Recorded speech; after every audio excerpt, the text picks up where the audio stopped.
Assalamualaikum warahmatullahi wabarakatuh. Waalaikumsalam warahmatullahi wabarakatuh. Perkenalkan, saya Ardea Pramesti Relisa sebagai moderator di sini, dan ada teman-teman saya, Lola Fata Ayu, Suci Andriani, Faudika Audiansyah, dan Muhammad Rafi Asyauki.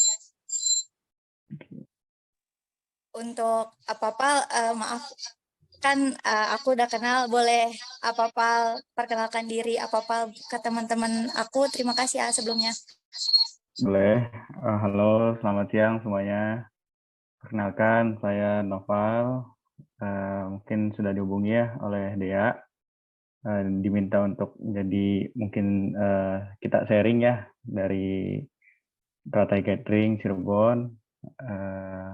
Tadi juga udah dijelasin sedikit untuk materinya yang akan kita bahas. Mungkin kita di sini lebih ke sharing aja ya, karena mungkin saya juga masih banyak belajar dan lain-lain gitu. Cukup? Cukup, Pak. Kalau gitu boleh langsung ke pertanyaan pertama aja, A. Boleh, boleh.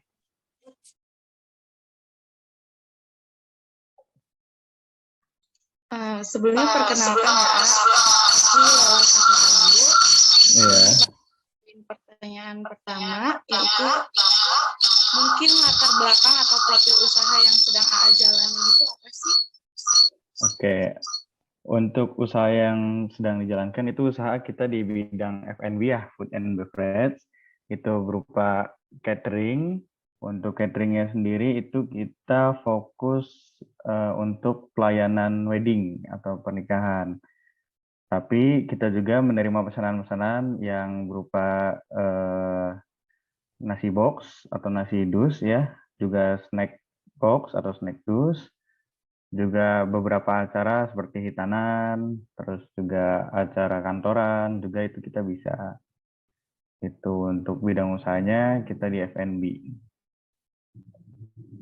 Gitu. Oke. Terlalu cepat nggak? Iya, oke. Buat Ola, ada yang mau ditanyakan lagi? Mungkin udah ya, cukup segitu. Lanjut aja ke pertanyaan selanjutnya.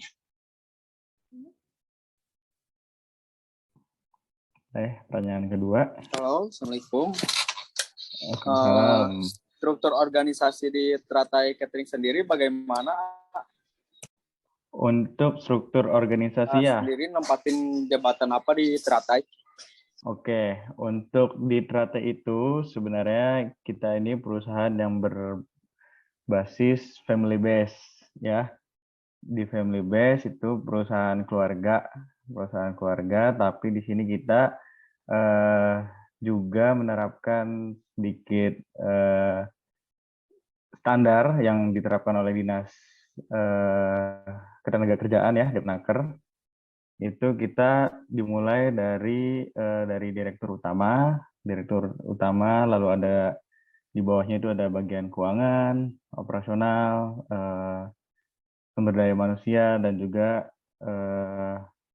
marketing gitu. Nah, kalau untuk saya sendiri itu saya ada di bagian SDM dan juga operasional, lebih ke PIC dari setiap event-event yang kita terima, yang akan kita jalankan sebagai penanggung jawab antara perusahaan dengan juga konsumen gitu. Seperti itu. Nanti di bagian dari keempat bidang tadi juga ada bagiannya kayak operasional, terus SDM, keuangan, dan juga marketing. Itu kita banyak lagi tuh bawah, ada produksi, terus juga ada penjagaan peralatan dan lain-lain, dekorasi gitu. Oke, maaf, aku nyambi sebagai moderator, sebagai penanya juga ya. Boleh. Kalau di struktur organisasi itu penempatannya sesuai apa ya? Kayak di bagian per divisinya itu ditentuin lewat apa? Kalau kita itu memang pada awalnya itu berdasarkan keinginan ya, tergantung minat dan bakat dari karyawan tersebut, dari orang tersebut. Kita seleksi kira-kira minat dan bakatnya itu cocoknya di sebelah mana. Jadi untuk di awal itu kita lebih sebenarnya semuanya dicoba ya, semuanya dicoba dulu. Nanti dia cocoknya itu, pahamnya itu di mana, baru kita tempatkan di posisi tersebut. Atau memang kalaupun dalam kondisi memang ada salah satu karyawan kita yang keluar dari perusahaan, itu kita langsung mencari gantinya dan langsung ditempatkan di posisi tersebut, seperti itu. Kalau di struktur organisasi Teratai sendiri itu pengisiannya apa karena perusahaan keluarga akhirnya merekrut karyawan pun dari orang-orang terdekat dulu atau dari siapapun yang mau melamar ke Teratai? Iya, untuk rekrutmen kita menjaring dari orang-orang terdekat dulu ya. Betul tadi yang dikatakan, kita tidak open rekrutmen ya, tidak membuka rekrutmen di media sosial atau dimanapun.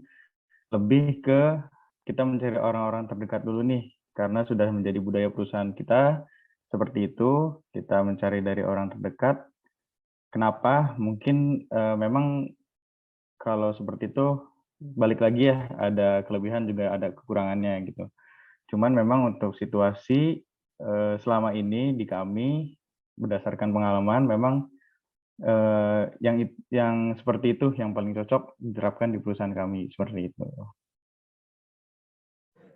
Sebelumnya maaf Pak, saya mau nanya lagi. Boleh. Untuk awal pembuatan usaha Teratai itu karena apa ya, A? Oke, mungkin awal mula ya. Jadi sedikit membahas sejarah ya. Kalau Teratai Catering itu sudah berdiri kurang lebih sekitar 40 tahun. Jadi saya sendiri itu ada di generasi ketiga di Teratai Catering. Untuk awal mulanya kita memang bukan ibaratnya tidak bertujuan memang kita pengen buka catering. Tidak seperti itu, tapi mengalir atau mengikuti arus yang ada. Jadi awal itu memang kita nenek ya, dari generasi satu itu founder itu awalnya membuka warung makan kecil-kecilan, lalu pelanggan terus berdatangan, lalu pelanggan setia pesan secara terus-menerus gitu ya, sampai akhirnya kita menerima orderan wedding, orderan acara-acara besar sampai sejauh ini gitu. Jadi awalnya memang hanya usaha kecil gitu. Oke. Baik, A. Makasih. Ya, Aku mau nanya boleh dong? boleh. Jadi kan udah disebutin tadi ya kalau misalkan usaha ini tuh usaha keluarga kan ya. Ya, Ada betul. pasti ada kurang lebihnya gitu. Cara mengatasi orang-orang yang nggak satu tujuan gitu sama tujuan awal perusahaan ini gimana sih? Soalnya kan ini perusahaannya perusahaan keluarga gitu. Betul. Betul. Kalau perusahaan keluarga itu kan kita banyaknya dengan sistem musyawarah ya. Musyawarah tentunya kalau ada satu orang yang nggak sesuai tujuannya ya kita tanyakan kembali ini bagaimana, karena balik lagi untuk ya ibaratnya pasti dari suara pun dia kalah gitu, karena kita pasti sebagian besar sudah satu visi, satu misi, satu tujuan gitu ya gitu. Jadi kita dengan musyawarah, kita memang setiap bulan juga kita selalu terbuka, ada masukan seperti apa, ada keinginan seperti apa, ada kekurangan seperti apa, selalu kita sampaikan, kita selalu buka musyawarah gitu. Gitu ya, makasih. Iya.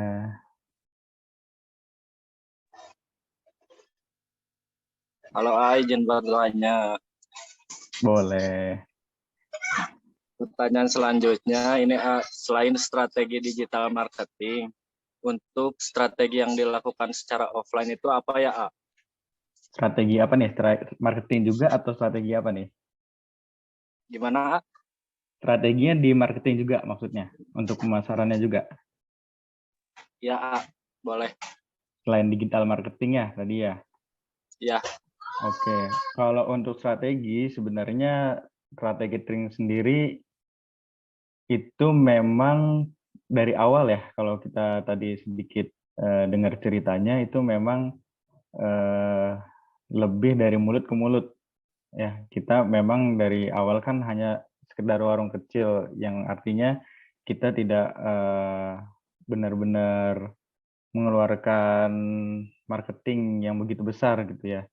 Jadi kita memang mengandalkan dari pelanggan-pelanggan setia kita sendiri gitu. Dari mulut ke mulut sampai akhirnya dari orang ke orang pun tahu untuk kualitas makanan dan pelayanan kita.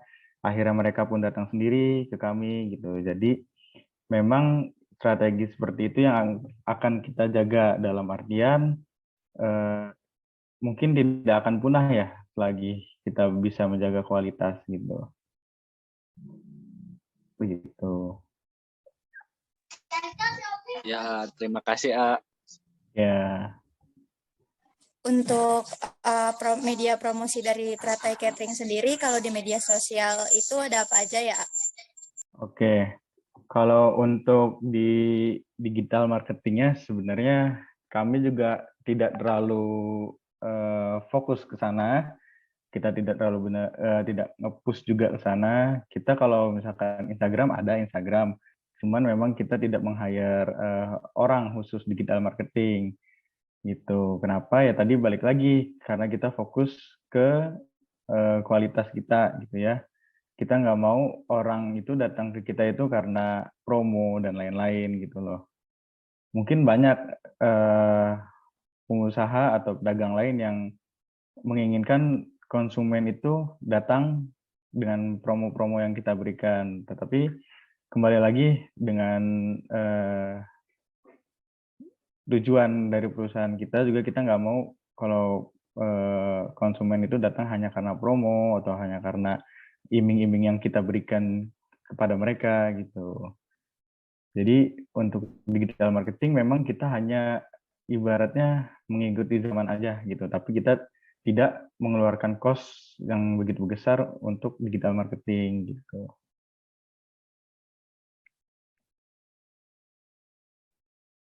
Aku mau nanya lagi. Iya.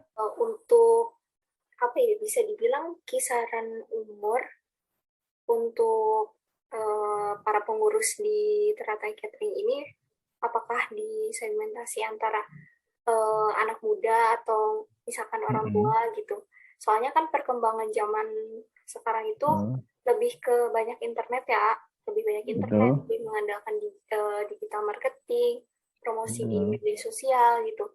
Kalau misalkan segmentasinya anak muda mungkin itu mudah ya, tapi semisal untuk yang orang tua, karyawan-karyawannya gitu, itu kesulitannya gimana sih ya? Oke, bagus nih pertanyaannya ya. Untuk karyawan, untuk tenaga kerja di perusahaan kami, memang kalau untuk di bagian produksi, katakanlah di balik layar ya, itu memang untuk rata-rata umur itu bisa dibilang di angka 40 ya, umur 40 sampai 50 tahun. Gitu. Namun untuk bagian lapangan itu kita ada di rata-rata di umur 20 tahun sampai dengan 30 tahun gitu. Sementara di office sendiri kita itu ada sekitar 6 sampai 10 ya, termasuk saya di office itu umur tuh di angka 25 sampai 30 tahun gitu. Jadi kita tetap menyesuaikan kayak di lapangan itu kita tidak mungkin yang begitu usia yang sudah lumayan sepuh gitu ya, karena kan membutuhkan tenaga juga, dan juga orang lapangan kan butuh wawasan yang lebih ya dibanding yang di balik layar gitu kan gitu. Sementara kita yang di office juga memang yaitu kita yang memang berusaha untuk mengikuti perkembangan zaman, mengikuti kemana sih klien lihat kita, bisa tahu kita itu lewat mana gitu, seperti itu. Sementara kalau orang produksi memang dia fokus untuk produksi gitu. Gitu. Oke, makasih. Sama-sama.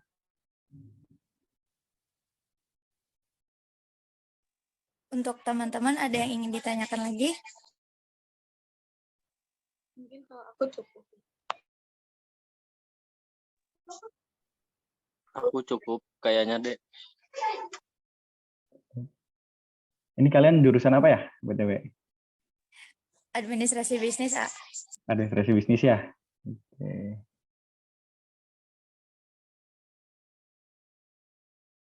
Ada lagi?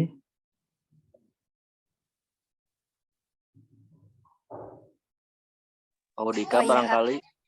aku mau nanya satu lagi.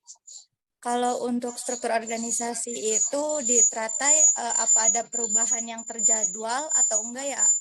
Perubahan-perubahan kayak pengisi divisinya kayak gitunya. Oke. Kalau untuk perubahan yang terjadwal itu enggak ya, kecuali memang karyawan tersebut sudah mengundurkan diri atau sudah pensiun ataupun misalkan sakit atau meninggal, itu baru ada perubahan dengan mengisi kekosongan gitu. Kalau terjadwal sih enggak ya, kecuali memang dipindahkan posisinya gitu ya. Seperti itu. Oke, dari teman-teman udah nggak ada pertanyaan yang ingin ditanyakan lagi? Ini teman-teman ada yang udah mulai belajar usaha belum?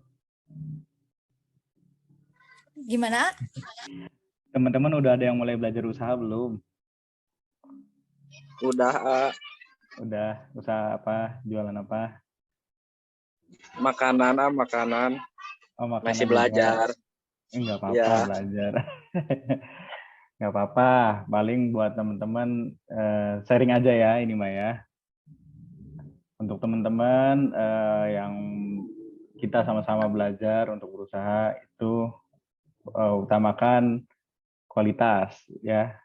Utamakan kualitas. Nanti insya Allah kalau misalkan kualitas kalian bagus, itu pasti pembeli akan ada yang datang. Jangan takut sama harga, Harga kalian yang taruh itu harus sesuai dengan kualitas. Oke? Jadi jangan mau juga nih kualitas kalian enak, makanan kalian enak tapi harganya murah, jangan ya. Gitu. Jangan terlalu mahal juga jangan gitu. Jadi sesuaikan dengan kualitas kalian, utamakan kualitas dulu, jangan mikirin yang lain jualnya sekian murah. Nah, jangan ke situ dulu. Lihat kualitasnya dulu. Oke? Ya, Tuh, ada lagi? Untuk teman-teman udah cukup? Udah kayaknya. Oke, apa-apa dia ucapin makasih banyak. Maaf banget ngerepotin apa-apa. Sama-sama, terima kasih. Nggak apa-apa, kita sharing. Ya, makasih banget udah ngebantu kita buat UAS Bisnis Komunikasi. Terus untuk teman-teman juga aku ucapin terima kasih untuk waktunya. Untuk Apapal juga terima kasih atas waktunya. Aku minta maaf kalau banyak trouble ataupun kurang baik sesi wawancaranya. Aku sebagai moderator izin tutup sesi wawancara ini, kurang lebihnya mohon maaf. Wabillahi taufik wa hidayah. Wassalamualaikum warahmatullahi wabarakatuh. Waalaikumsalam warahmatullahi wabarakatuh. Terima kasih.